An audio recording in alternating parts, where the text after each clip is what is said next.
Phoenix, Major League Baseball, infuriated with the union's 70-game proposal that left the two sides nearly $300 million apart, informed the Major League Players Association on Friday that they will not make a counter-offer.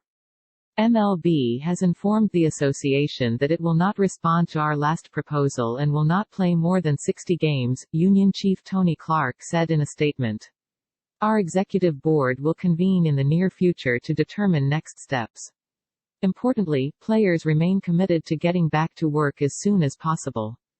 The union's executive board is expected to meet this week and decide whether they will accept MLB's last proposal of 60 games, lower their request, or simply walk away and dare MLB Commissioner Rob Manfred to mandate a season.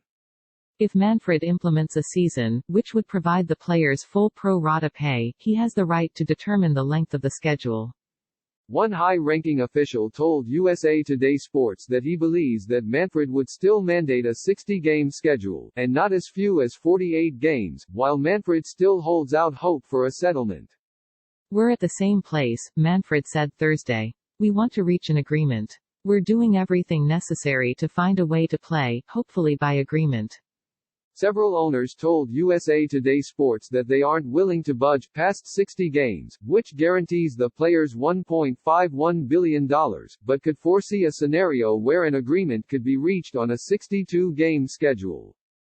This needs to be over, Manfred said. Until I speak with the owners, I can't give you a firm deadline.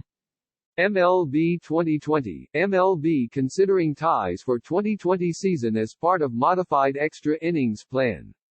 Entirely in his self-serving interests, some think Scott Boras is wrecking MLB's 2020 negotiations. He says otherwise. In the union's last proposal, they sought a 70-game season, $50 million in postseason revenue, and $33 million to be forgiven as part of the $170 million in upfront money that was paid before May 24. The union also agreed not to pursue a grievance, allow for an expanded postseason this year and in 2021, permit MLB to have advertising on their uniforms, and authorize $50 million to be transferred from joint funds to the commissioner's discretionary fund. If there is an agreement, the two sides agreed to talk about the possibility of having lengthy extra inning games end in a tie. They will also adopt the minor league rule in 2020 that every inning after the ninth during the regular season will start with a runner on second base. Yet, if there is no agreement, and Manfred simply imposes a season, all rules will remain the same along with a 10-team postseason. Follow Nightingale on Twitter, @bnightingale.